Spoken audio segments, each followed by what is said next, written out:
Bismillahirrahmanirrahim. Assalamualaikum warahmatullahi wabarakatuh. Alhamdulillahirabbil alamin wassalatu wassalamu ala asrofil anbiya'i wal mursalin sayyidina wa maulana Muhammadin wa ala alihi wa sahbihi wa man tabi'ahum bi ihsani ila yaumiddin, amma ba'du. Alhamdulillah, marilah kita senantiasa memanjatkan puji syukur kita kehadirat Allah Subhanahu wa taala. Pada kesempatan kali ini kita bisa melanjutkan kembali pembahasan kita terkait dengan tasawuf, yaitu kita akan membahas tentang maqam taubat di dalam tasawuf dan tingkatan-tingkatannya.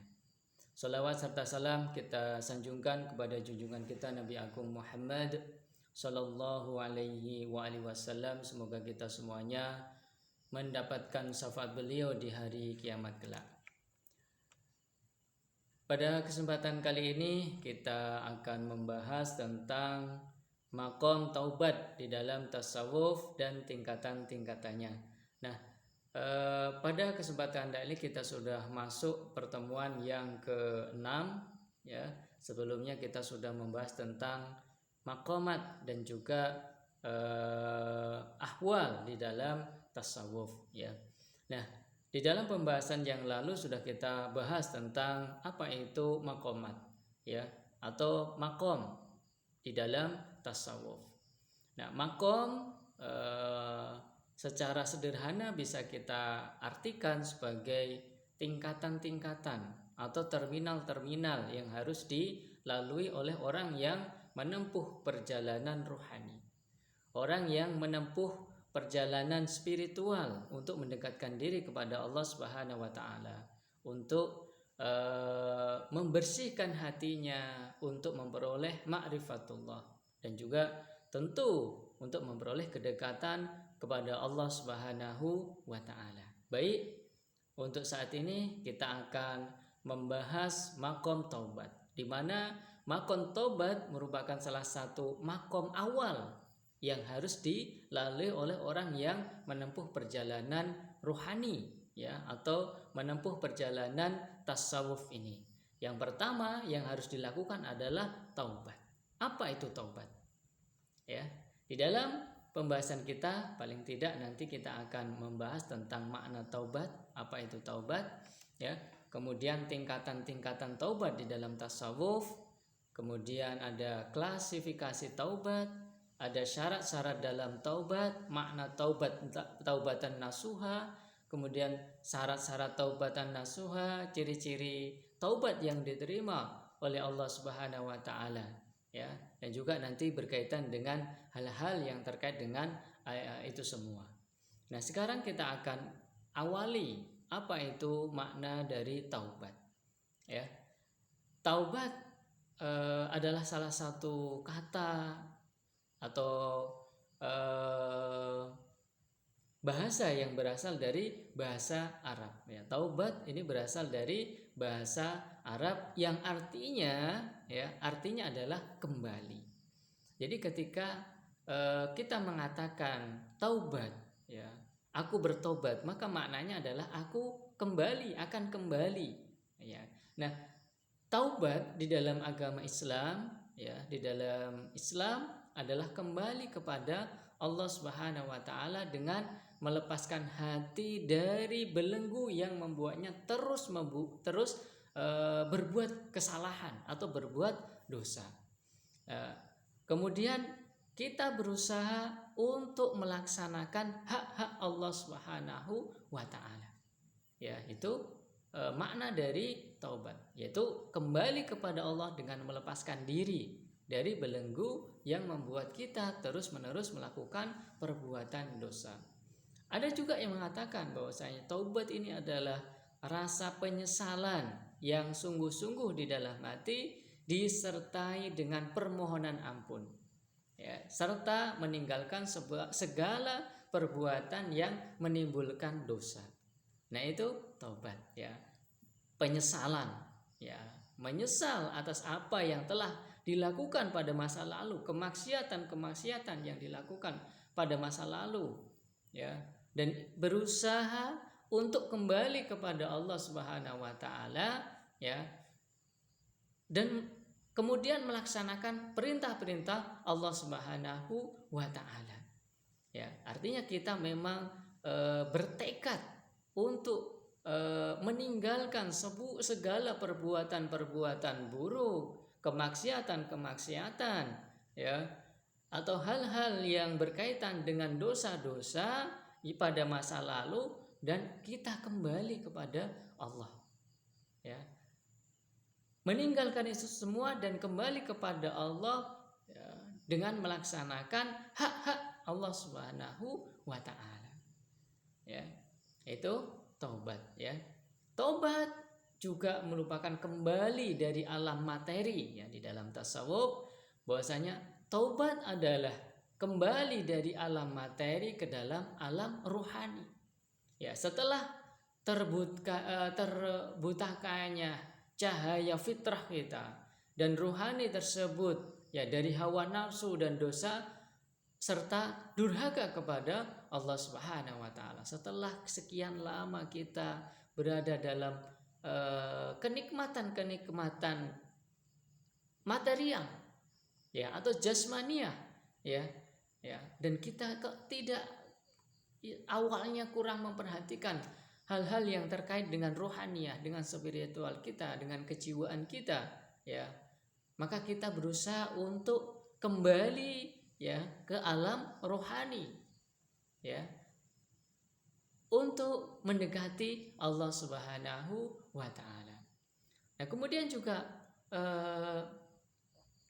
di dalam bertaubat ini kita perlu yang namanya tekad, ya, tekad atau azam, ya, yang sungguh-sungguh, tekad yang sungguh-sungguh untuk kembali kepada Allah dengan disertai tekad untuk tidak mengulangi kembali perbuatan-perbuatan dosa, ya, ataupun kemaksiatan-kemaksiatan yang telah pernah dilakukan, ya, atau segala kemaksiatan, segala dosa-dosa kita mempunyai tekad untuk meninggalkan itu semua.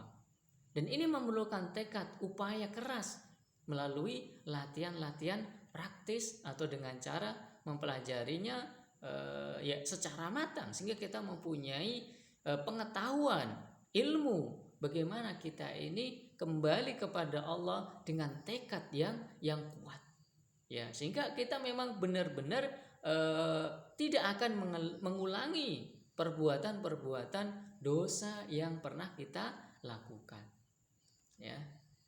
Nah, kemudian kalau kita mencoba untuk melihat berbagai macam dalil-dalil, ya, sumber dalil-dalil dari Al-Quran maupun hadis, maka kita akan dapat menjumpai banyak sekali hal-hal yang terkait dengan perintah untuk melaksanakan taubat ini, ya, atau kita diminta untuk bertobat, karena memang inilah jalan untuk membersihkan diri kita, untuk membersihkan jiwa kita dari kotoran-kotoran maksiat, dosa, ya, dan juga perbuatan-perbuatan yang dilarang di dalam agama.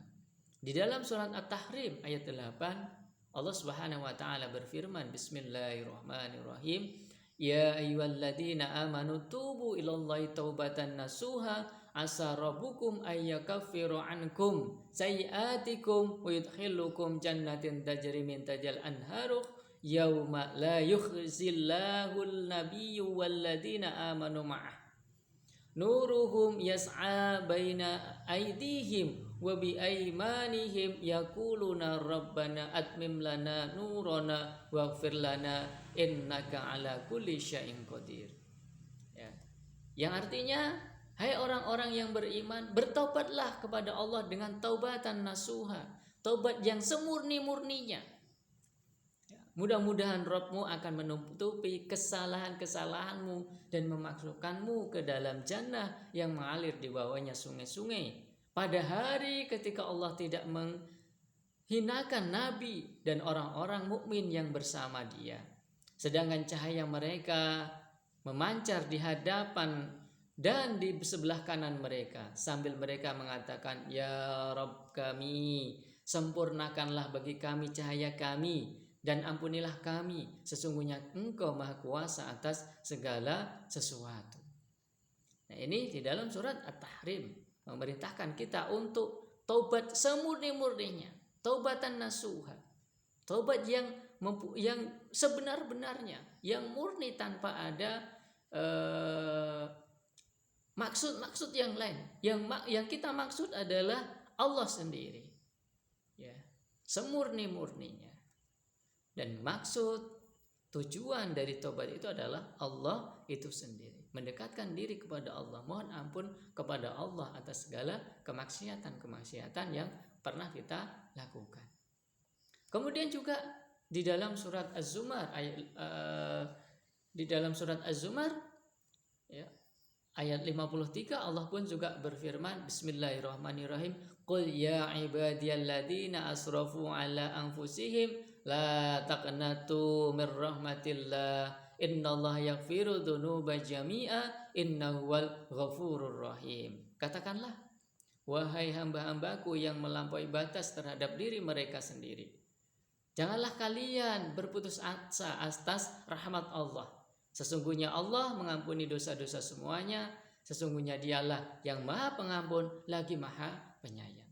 Di dalam surat ayat ini pun Allah Subhanahu wa taala menegaskan, ya, supaya kita untuk kembali kepada Allah, untuk mohon ampun kepada Allah, karena Allah mau mengampuni semua dosa, ya, dengan syarat kita melakukan taubat itu sebelum mendekati azal kita.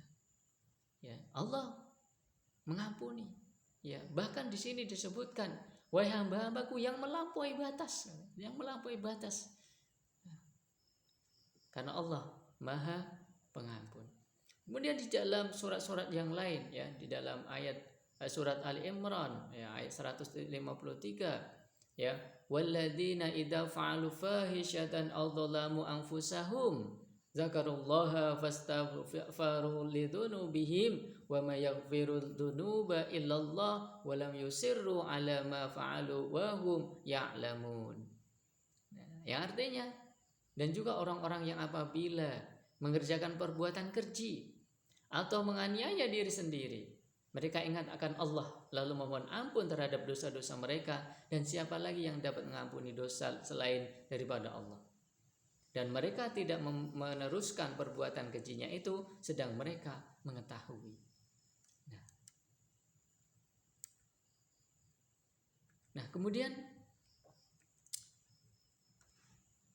di dalam bertobat ini, ya, di dalam taubat itu juga ada tingkatan-tingkatan dalam taubat, ya, tingkatan-tingkatan orang yang bertobat, ya. Di dalam tasawuf paling tidak ada 4 tingkatan, ya.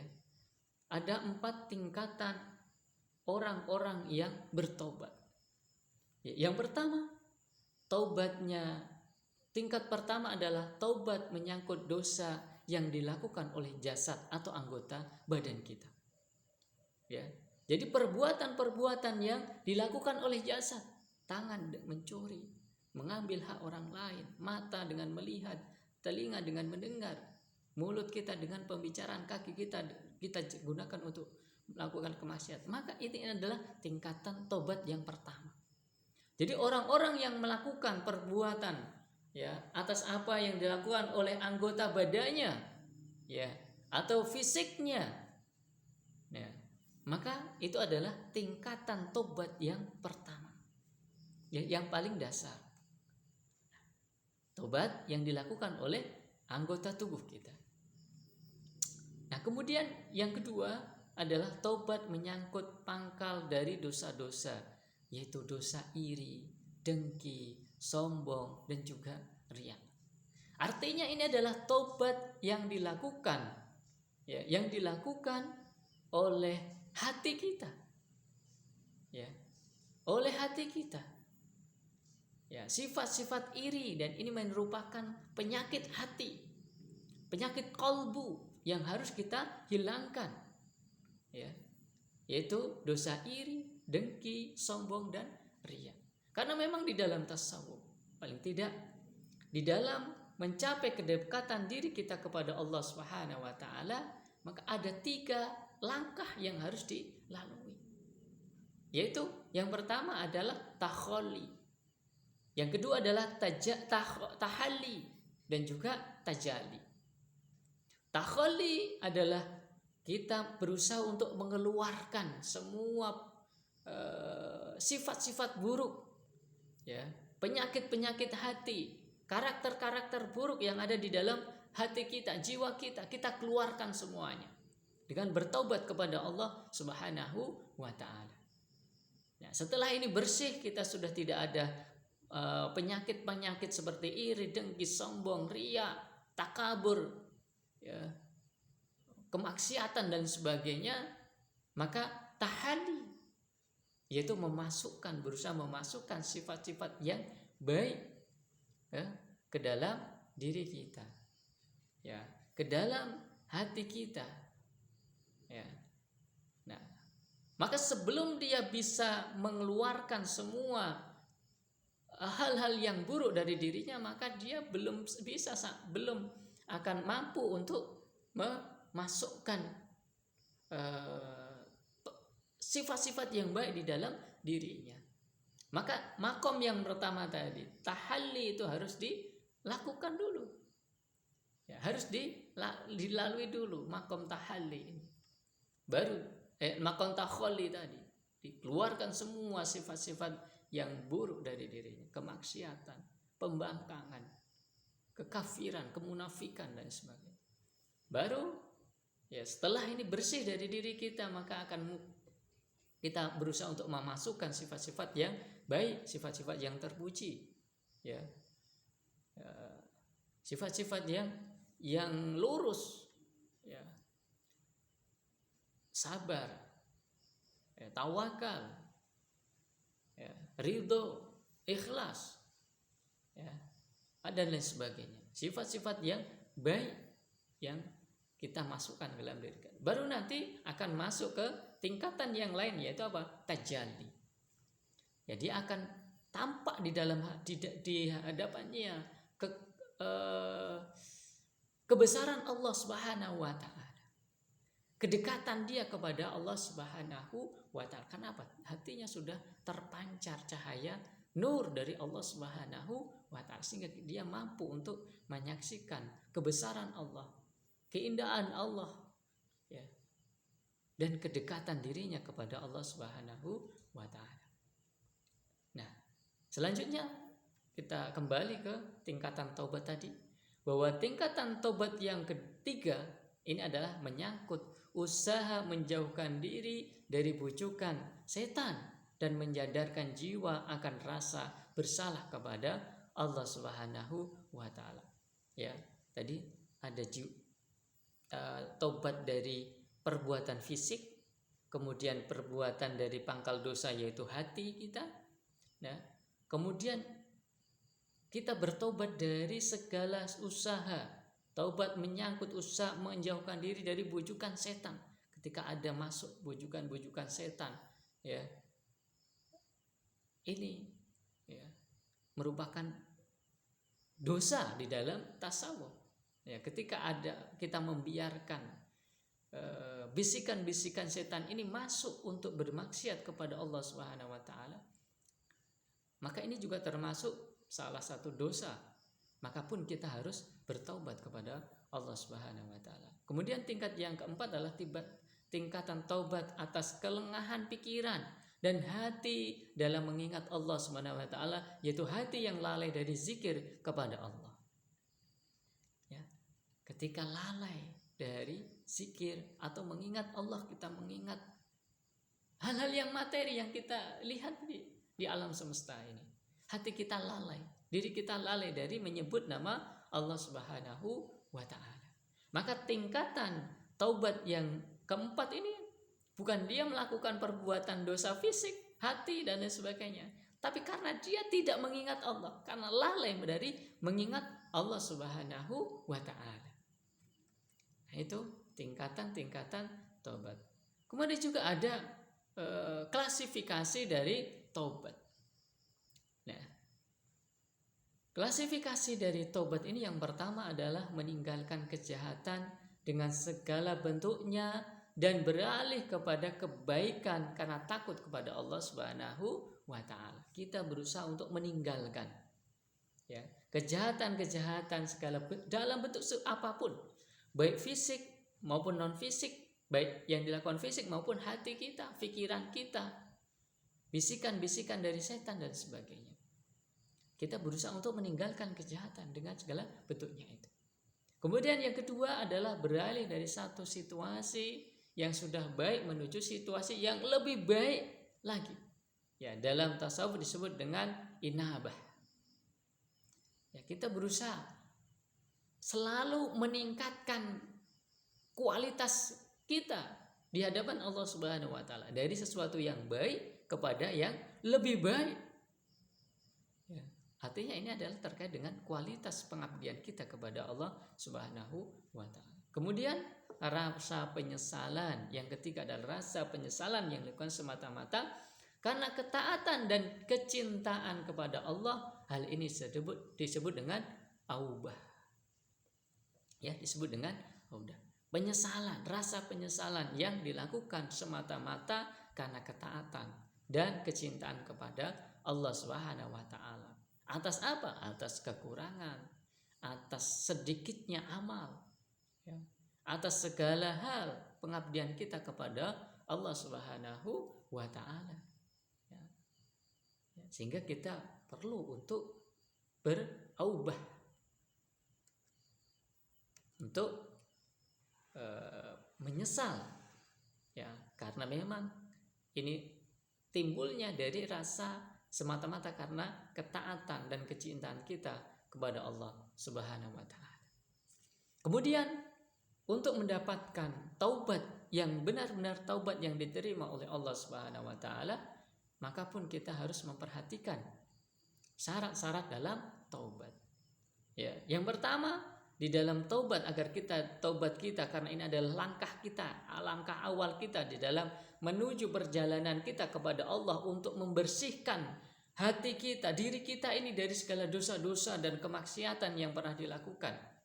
Maka kita harus perhatikan syarat-syarat yang harus dilalui, yang harus dilakukan oleh seorang yang bertaubat. Yang pertama, menyesali dosa-dosa dan kesalahan masa lalu. Sesali, ya, menyesal atas apa yang telah dilakukan, kemaksiatan yang pernah dilakukan. Kemudian yang kedua, harus bertekad tidak akan mengulangi, ya, bertekad tidak akan mengulangi perbuatan dosa untuk selama-lamanya. Ya, ingat, untuk selama-lamanya. Ya, kemudian mengembalikan hak makhluk, hak-hak, sehingga ketika bertemu Allah Subhanahu wa taala dalam keadaan bersih, demikian sehingga tak ada yang dapat menuntutnya di hadapan Allah Subhanahu wa taala. Nah, ketika memang kita pernah mengambil hak orang lain, ya, harta, mungkin utang, ya, atau hal-hal yang lain seperti memfitnah, menuduh, maka harus mengembalikan hak itu semuanya. Ya, kalau berupa harta berarti kita harus mengembalikan harta. Kalau berupa celaan maka harus minta maaf, ya, atas segala yang pernah kita lakukan kepada hak makhluk tersebut. Nah, itu. Kemudian juga yang keempat, syarat keempat adalah memenuhi setiap kewajiban yang pernah dilalaikan kepada Allah. Apa kewajiban-kewajiban yang dilalaikan? Itu harus kita kembalikan, harus kita laksanakan, harus kita penuhi, ya, supaya kita memang benar-benar bertobat dengan sebenar-benarnya. Ya, sebenarnya